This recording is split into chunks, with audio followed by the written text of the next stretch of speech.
It's so good to see you, Dr. Bock. I haven't seen you in forever. I know. It's been Soup switcher from gracefully fed.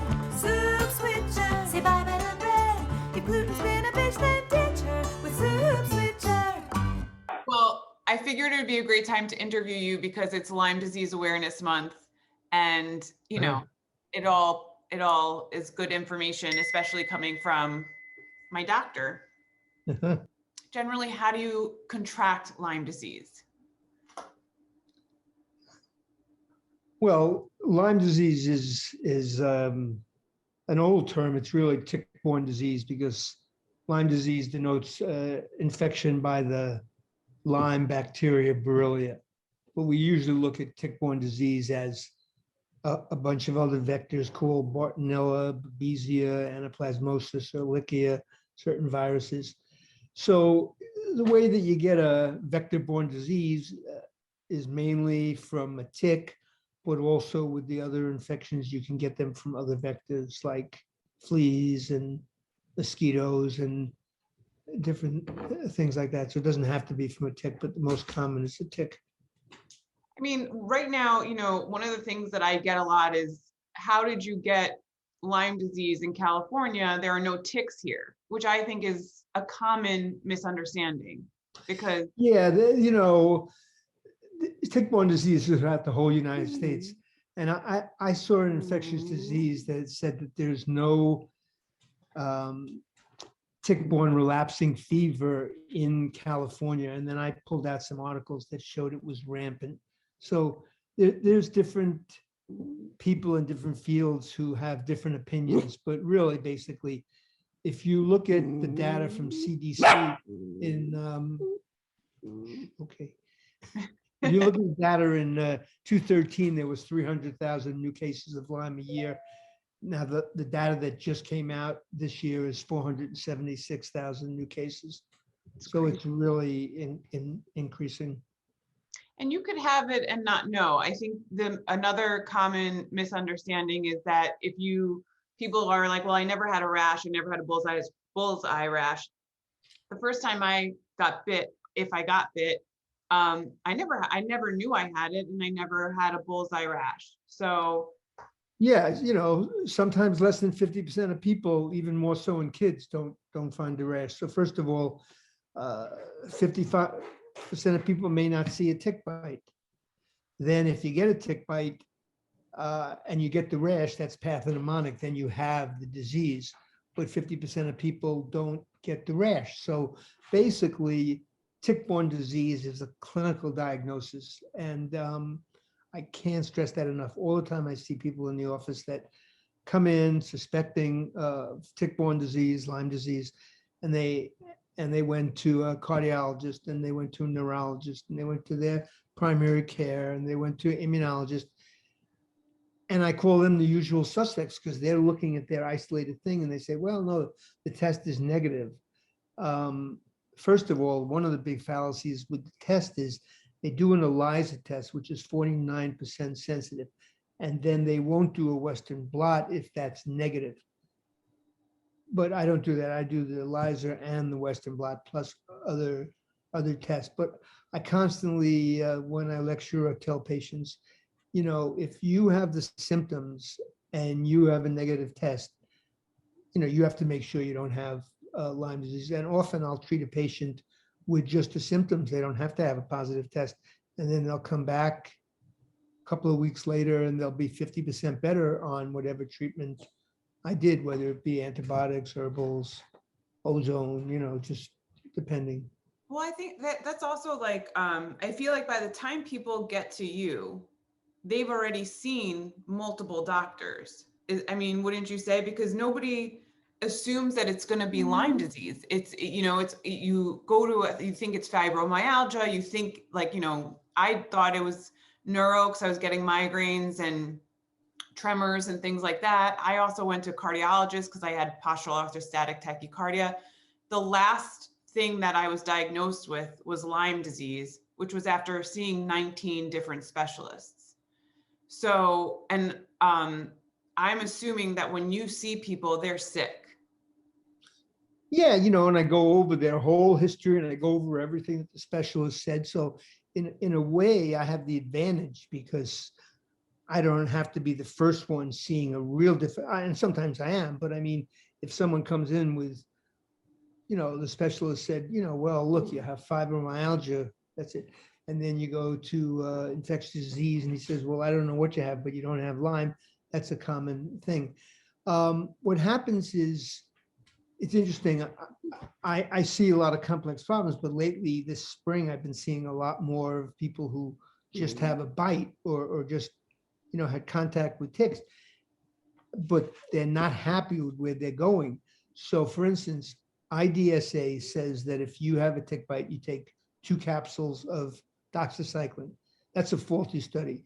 ILADs believe 3 weeks for a tick bite that's been on for a certain amount of time, and is engorged. And, you have to ask the questions. It's not just if it's crawling on your skin and you get 3 weeks of antibiotics that, that's not appropriate.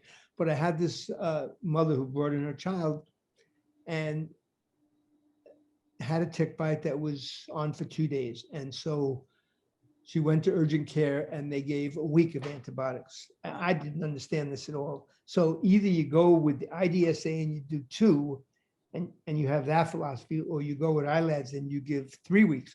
But giving a week, even the mother just said, I'm going to call Dr. Bock, because, and I said, of course, a week is not enough. Had a bite that was on for 2 days. It was engorged. It's got to be on antibiotics for 3 weeks, because when you leave Lyme and it's been there for a while, it's harder to treat, but it's so much easier to treat in the beginning.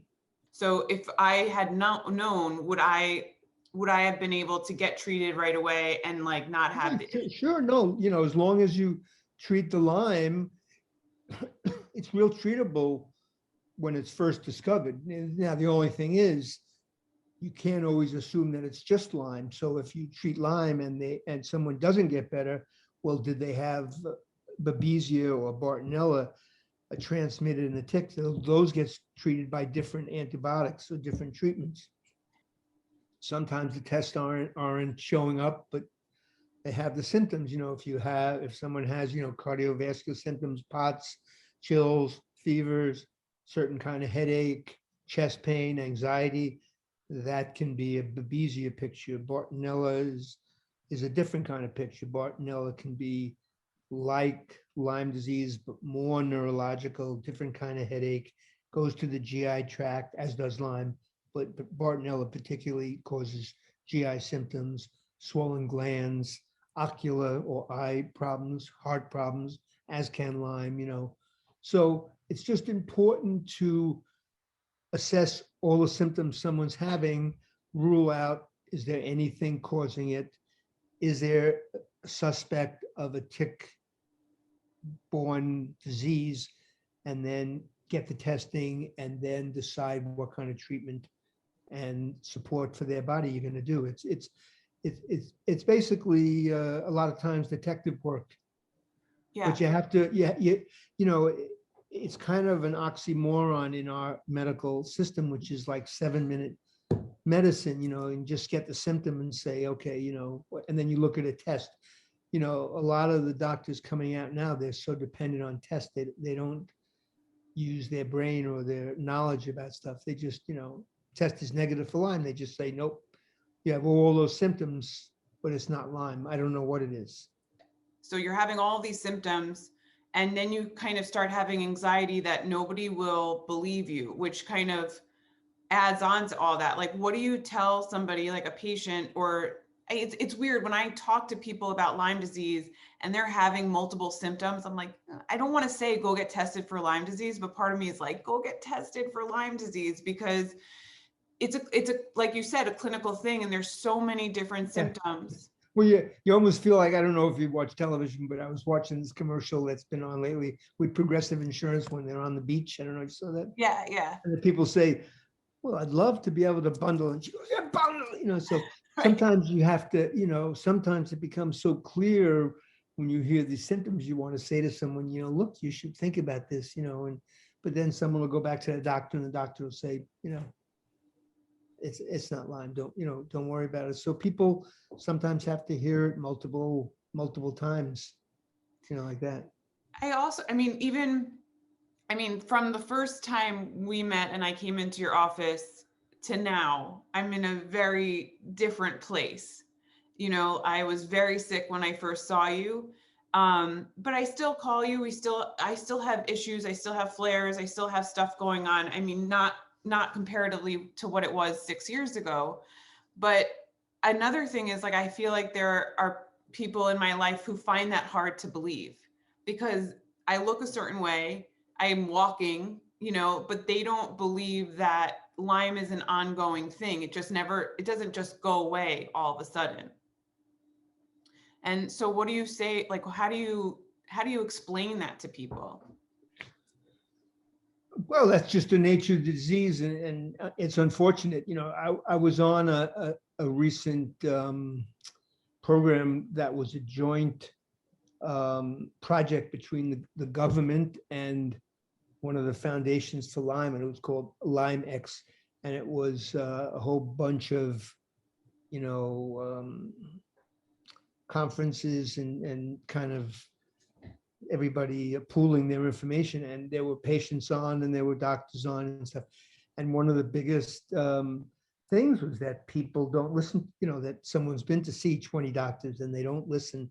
But it was interesting because now this was a government sponsored program that's looking for what kind of research should they put in, what kind of initiatives should they put in to change the whole scope and the thing happening in Lyme. So I think with the internet and Zoom and with the connectedness, that kind of feeling that you're finding, which is common, will be changing because, people got on there just expressing what you're saying, like I went to 20 doctors and how come nobody did this? I want to know why they're not doing research to tell primary care and educate them more about Lyme disease so they don't just say to the patient, like it's in your head.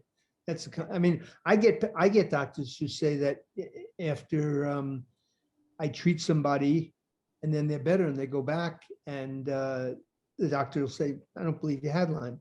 What did I have? I went on this program and I'm better.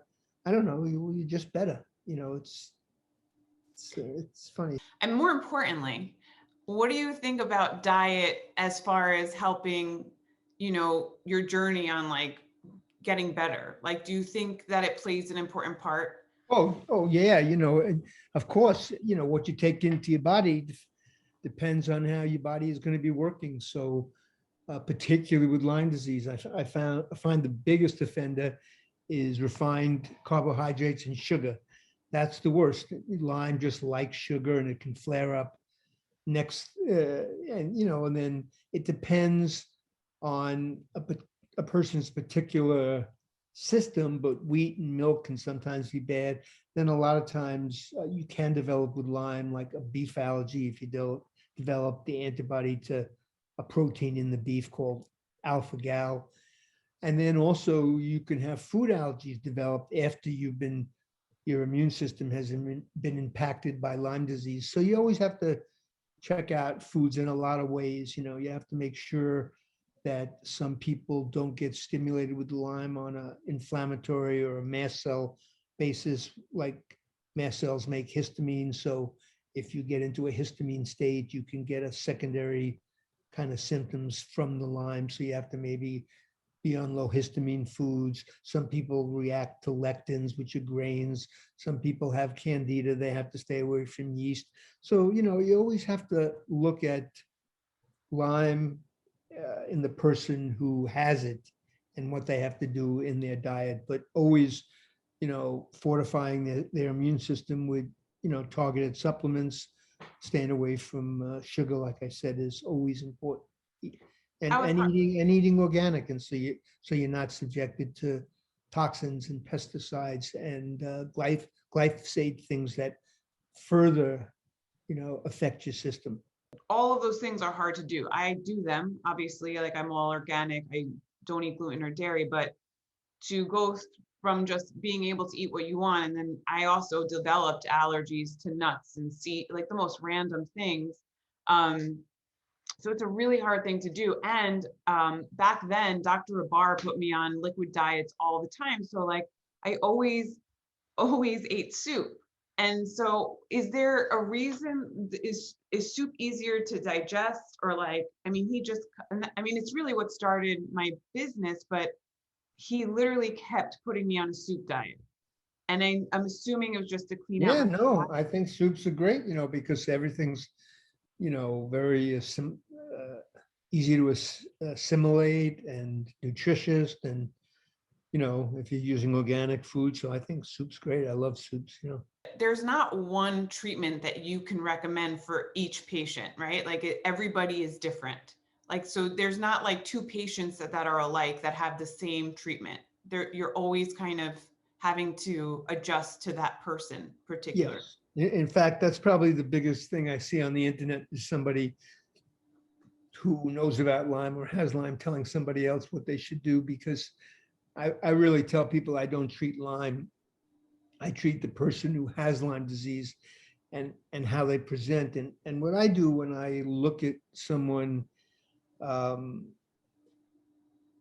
I look at all of us like a vesicle, and our vesicle fills up, and as we go through life, we want to keep it kind of halfway filled up so that we have room and reserve and transform our life. But if that vesicle, which is like, let's say, as you layer the vesicle, you have nutrition, you have toxins, you have infections, you have allergies, you have stress, and so as those build up, your vessel gets filled up, and as it overflows, when a person first comes to me and they're overflowing, if I give them a questionnaire of symptoms, they can have headaches, they can have stomach aches, they can have postnasal drip, they can have, knee pain, hip pain, chills, fever.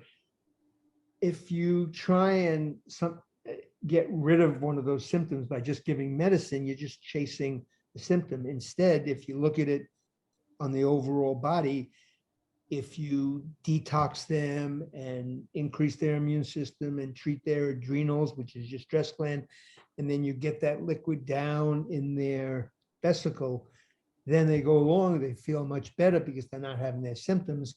You still may have to treat the infection, which worsened everything and let everything build up. But if you look at someone like that, you're not looking at them with the premise of old medicine, one disease, one symptom, one medicine. You're looking at them like, what is their body's symptom telling you that they need? Yeah. That makes sense? No, it does. I mean, no, I get it. I have, now I have Lyme friends, and we treat very differently. There's what worked for me didn't work for somebody else. Like what I have reactions to, like I can't stand Myers, like the drip, like that always burned my arm and like made me uncomfortable. And some people swear by that, Yep. whereas I could take a glutathione push and be fine. Somebody else reacts to that terribly. I liked UVLRX. It didn't work for other people, and I didn't take to ozone. I did try as many things as I possibly could to see what worked for me, but my path is so different than some of my friends who are going through it or who are in it.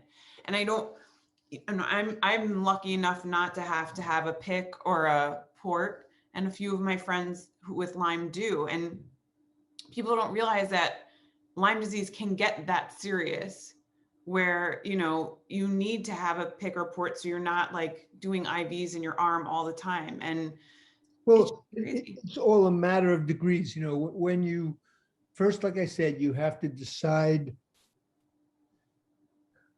what's going on in a person.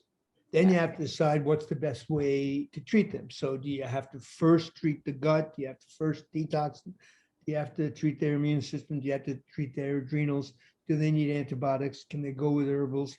Do they need ultraviolet treatment? Do they need ozone? Do they need IVs, C, to build them up? And so like a lot of people want the cookbook. They want, hey, what do I do? And a lot of times I have to pull people back and say, look, I have to look at this and decide, according to, my first visit, what's going on in your body. If I get it, so if I'm looking at someone who is toxic, then I might have to treat the Lyme, which is making them toxic, with antibiotics, and also do a detox. If that person's vesicle, like I just told you, is overflowing from being toxic, but the vessel is very weak, if you take that same person and give them high levels of antibiotics, they'll just fall over, and they'll just, so you have to assess where the person is with what therapies you do, and what they need then, and what they need later, like that. What would you say to somebody who comes in and just doesn't see a light at the end of the tunnel? Like, what would you kind of tell them? Well, you never give false hope, but you also I'm always open to being in the question, like, for instance, you're talking about the patient who's done a lot of things. So when I look at a patient like that, I have a talk with them, like, and I'll say to them, well, this is what we know about your illness. This is a circle. And so the first pie of the circle is what you know. So you went to your primary, and you went to the neurologist, and you have neuralgia, and you went to the rheumatologist, and you have fibromyalgia. Then the other pie is what you don't know. And then what I tell them, what's the rest of the circle? And what the rest of the circle is, what you don't know that you don't know, the knowing of which could help you. So that's why there's always hope, because depending on where they were and what they're doing, there's a whole area of what I call being in the question, like, what's going on with this person? And if you find that, then you're going to help them. So then you have to really cut through what the trauma that they've had, maybe even in the healthcare system, that has caused that hopelessness. Yeah. So, that you have to do that. Yeah.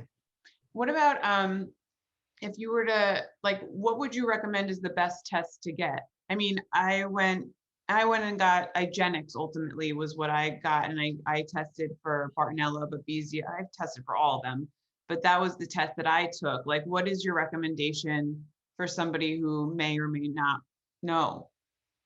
Well, like I said, again, it's a clinical diagnosis, but the tests support it. And it's always good to have the test, because you don't really know. If you have a lot of symptoms, you can have multiple infections. You can have, Bartonella, Babesia, Lyme, they're all treated differently. So I mean, there's different testing out there. There's the hospital, like there's a hospital labs, which I find a regional, and they don't use as many good antigens as Igenics. Their testing isn't as good. There's LabCorp and Quest and different commercial labs, which I often find to test a negative, and then when I do it with a specialty lab, it's positive. So then, there are a whole bunch of labs. Igenics is one. There is one that I've been using in Europe called Red Labs, which has been finding a lot of relapsing fever and Miyamoto, which are, things that have just come out the last couple of years, which some of the regular testing doesn't find very easily. So it just matters, and often, like, the funny thing is, sometimes I'll do a good test like Igenics, and then I'll do something from Galaxy, which is another one for Bartonella, and maybe one will be positive for Bartonella, the other one won't. So it's really, in an ideal world, if you have a really mystery case or hard case, you probably should do all of them. Although what happens is then there's a cost factor, because a lot of these labs may not be covered by someone's insurance. So you have to walk this line of not overburdening the patient with finances, but also doing the best testing that you could possibly get. So let me ask you this. not about Lyme, it's about soup. I sent you a box of soups a few weeks ago. Did you enjoy them? Yeah, They're all great. organic. Yeah, really good, really good. Yeah. They're gluten-free, they're dairy-free. I mean, this all stemmed from Lyme disease. My soups all stem from Lyme disease, and then being told by you, by Dr. Abar, to change my diet. And now I'm pushing soups on you. So That's good. Yeah, and I think it's really good for patients because first of all, it's nutritious and also you're a valuable resource. So you could have an add on to the soup, all the information about Lyme disease. That's good.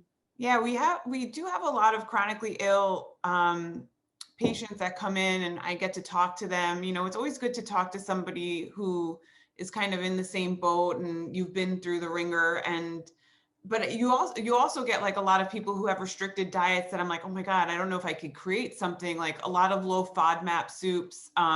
Somebody just emailed me about low oxalate, like that's a diet now, low oxalate. Have you heard of that?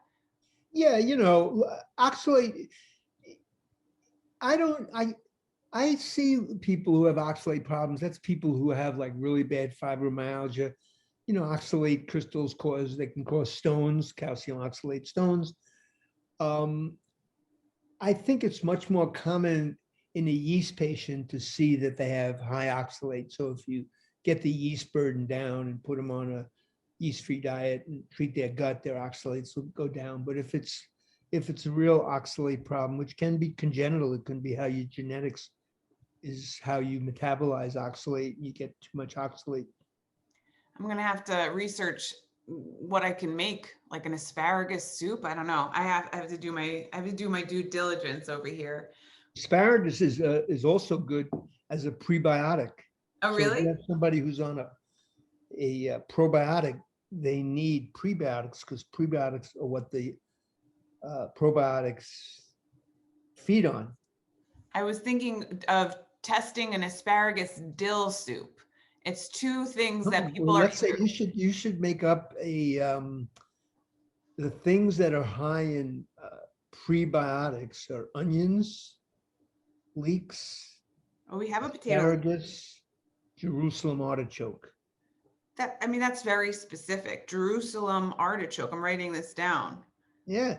I love an Make a artichoke. sample soup and send it to me. I will send it. Are you kidding? Of course I will. When are you coming back to LA, Dr. Bock? I'm trying to arrange it sometime in July or something like that soon. Yeah.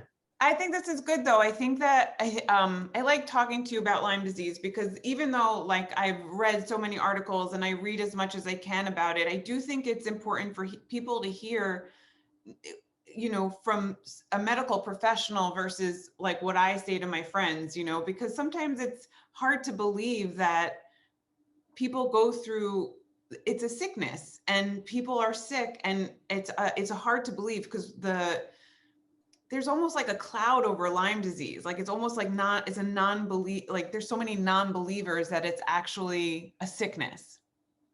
Like that people actually have ailments from it, that it could be serious, that it could be fatal. And so it's good that I'm talking to you about it because I think that there needs to be more light shed on it. What you said. Oh, sure. From this Lyme X that I was at, that's one of the things that came out of it, where it was like, the healthcare system is not listening to patients. They're not, they're interested in doing, esoteric research or getting funds, for about tick distribution in the United States, but they're not really doing stuff to help the patient deal with what the ramifications of the illness are. They are saying though that, a lot of these long haul COVID patients are having similar Oh, yeah, ailments. that is definitely, yeah, no, in other words, we talk about that all the time in ILADS with the board meetings and say like, long haulers they're now accepting is a post-COVID thing, but they've been fighting, the sequelae of Lyme for so long. But Yeah. now I think this is going to make it much more out in the open, I hope so. because I mean, what happens with COVID is very much like Lyme, yeah. I hope, obviously I don't wish anybody to have long haul symptoms with COVID, but it is like when you hear that people are having POTS, it's a scary thing to have.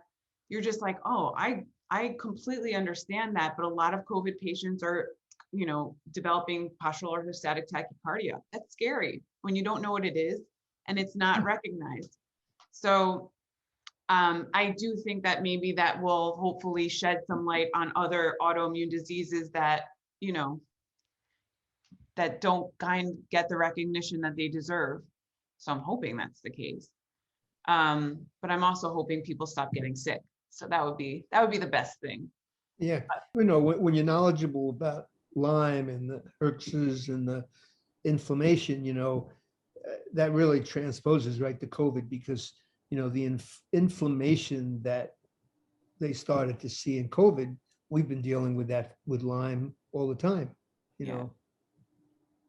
Well, I know a thing or two about inflammation. I've got a lot of it. Well, thank you so much for doing this. It's so good to see you. Great, yeah. And hopefully I get to see you soon in person. That would be great. Great. And try and see if you can make that prebiotic soup. That would be great. I don't know if I want to cut that many artichokes, but I definitely think I'll try it. No, Jerusalem artichokes. Okay. I did write down Jerusalem for sure. That's much different than an artichoke. Okay. I didn't know. And now I do. But I'm gonna look into it. And as soon as I do, you're the first person I'm gonna send it to you. Okay, good. Okay. Well, thanks, Dr. Bock. I'll see you soon. I'll talk to you soon. Okay, bye. Okay, bye. Have a great weekend. She was a video switcher in TV at the time. Then whoops, suddenly that girl's got Lyme. Her health is back on track cause she switched up her diet. And now she's forcing all her friends to try it. Soup switcher from gracefully fed. Soup switcher, say bye bye to bread. If gluten's been a bitch then